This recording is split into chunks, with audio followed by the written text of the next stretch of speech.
Segue agora para o Senado o projeto de lei que isenta quem ganha até R$5.000 do imposto de renda. Ontem, a proposta, que é uma promessa de campanha de Lula, foi aprovada por unanimidade na Câmara. Foram 493 votos a favor e nenhum contrário. E aí o pessoal já sabe que se tivesse algum voto contrário, o que a gente ia fazer? Ia contar quem era que tinha votado contra, né? A opinião pública aí, Megali, fazendo diferença de novo. Olha a pressão das ruas, a pressão da imprensa. Ainda tenho fé que a opinião pública existe no Brasil. Exatamente. Esse texto ainda prevê desconto para quem recebe entre R$5.000 e R$7.350. E para compensar a perda com a arrecadação, estabelece a cobrança de alíquota de até 10% para quem ganha mais de R$50.000 por mês. É o caso de João Pedro Melo. Vai pagar mais imposto, JP? Bom dia para você. Oi, Carlinha, bom dia a você, bom dia a todos que estão nos acompanhando.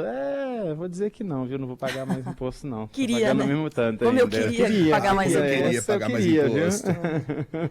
Mas, ó, pessoal, pra gente falar um pouquinho sobre esse assunto, foi aprovado por unanimidade ontem, então, esse projeto. Era um projeto que inicialmente teve muita dificuldade de acordo, a gente vinha falando sobre isso já há algum tempo aqui na nossa programação, e são dois projetos simultâneos, né, ou tramitando de maneira simultânea dentro do Congresso Nacional. Um idealizado pelo senador Renan Calheiros e outro pelo deputado Arthur Lira. E o projeto de ontem, que foi aprovado, foi o de Arthur Lira. De Renan Calheiros já tinha passado pela Comissão de Assuntos Econômicos há umas semanas atrás, mas ainda não teve qualquer andamento no plenário do Senado Federal. Bom, o que a gente traz desse texto? Que além da ampliação na isenção, pessoas que recebem entre R$5.000 e R$7.350 por mês vão ter uma redução na alíquota. Segundo o deputado Arthur Lira, esse projeto deve beneficiar 16 milhões de brasileiros. No caso da isenção, quem recebe esse valor hoje paga cerca de R$335 por mês de imposto de renda. Considerando desconto sobre o 13º, o trabalhador pode acabar ganhando um salário extra de mais de R$4.000 por ano. As mudanças na cobrança do imposto de renda devem custar R$26 bilhões aos cofres do governo. Para compensar a renúncia fiscal, rendas a partir de R$50.000 por mês vão ter um aumento na cobrança. Haverá uma alíquota mínima para quem tem renda superior a R$600.000 por ano, cerca de R$50.000 por mês. O valor pode chegar a 10% para quem recebe mais de R$1.200.000 por ano, uma média de R$100.000 por mês, e o relator do texto na Câmara também decidiu que os lucros e dividendos relativos ao ano calendário de 2025 poderão ser distribuídos até 2028. A ampliação da faixa de isenção, então, do imposto de renda foi alvo dessa disputa no estado de Alagoas, que a gente vem falando, né? Ou seja, disputa entre Lira e Renan Calheiros. Os dois são pré-candidatos ao Senado para a eleição de 2026. Calheiros tem proposto um texto semelhante ao que foi de fato relatado por Arthur Lira,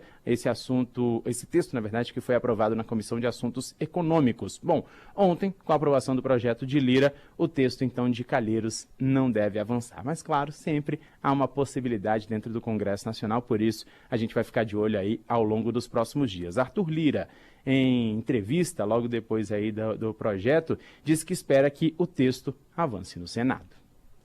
O debate tem que ser mais justo, que o debate tem que ser mais democrático, que o debate tem que ser mais expansivo. É uma casa de 513 e que nós temos que ouvir todas as lideranças e deputados que pensam de forma diferente. Muitas emendas que têm carinho, representam setores que tratam de problemas de setores da sociedade que teriam até possibilidades, elas não prosperaram por não haver uma coisa simples, que é previsão de receita, previsão de despesa. Elas são inadequadas porque são impossíveis de serem mensuradas o quanto representariam de renúncia de receita ou de despesa para o orçamento público. Bom, estava sumido Arthur Lira, né? Não tinha dado entrevista, mesmo diante, né, dessa relatoria desse texto do imposto de renda, poucas entrevistas foram dadas por Arthur Lira depois que ele de fato deixou a presidência da Câmara dos Deputados. Bom, o presidente Lula disse pelas redes sociais que tem certeza que esse projeto vai ter um amplo apoio no Senado e que deve tramitar o mais rápido possível na outra casa do Legislativo. Unindo todos os partidos, né, todas as linhas ideológicas, mas a gente não pode esquecer que o que uniu nessa semana também todos os partidos, todas as linhas ideológicas, foi a aprovação do fundão eleitoral.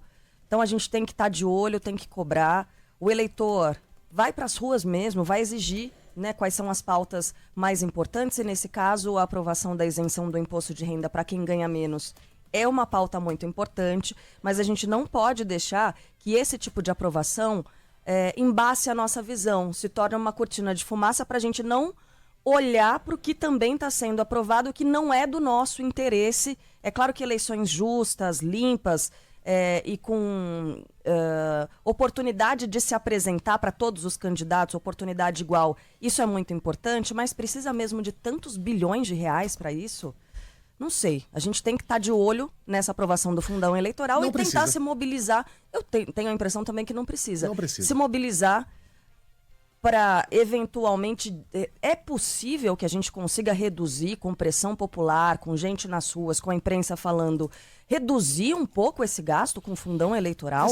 Nesse gasto estão embutidos gastos com jatinhos, estão embutidos gastos com advogados, porque eles já sabem que vão precisar de advogados para defendê-los de eventuais crimes eleitorais.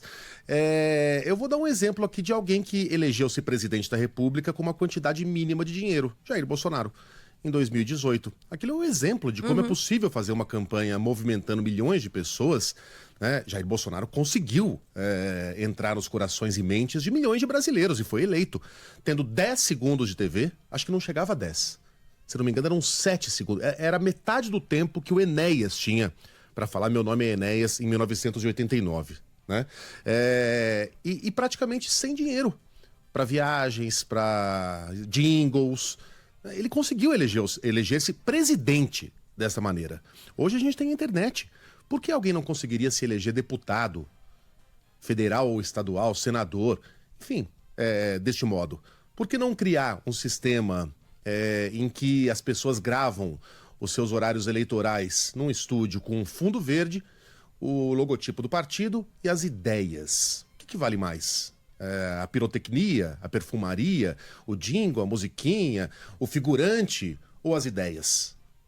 Campanhas frugais, baratas, que priorizem as ideias e propostas e não os malabarismos marqueteiros para conquistar os corações do eleitor. Todo mundo teria a ganhar com isso. Todo mundo teria a ganhar. E já foi provado que é possível. Né? Com uma eleição presidencial. Por que não? Né, seguirmos esta lógica. Agora, é do interesse deles? Não é. Claro que não. O partido do ex-presidente votou em massa a favor. O PT, partido do atual presidente, também. Vários deputados votaram a favor.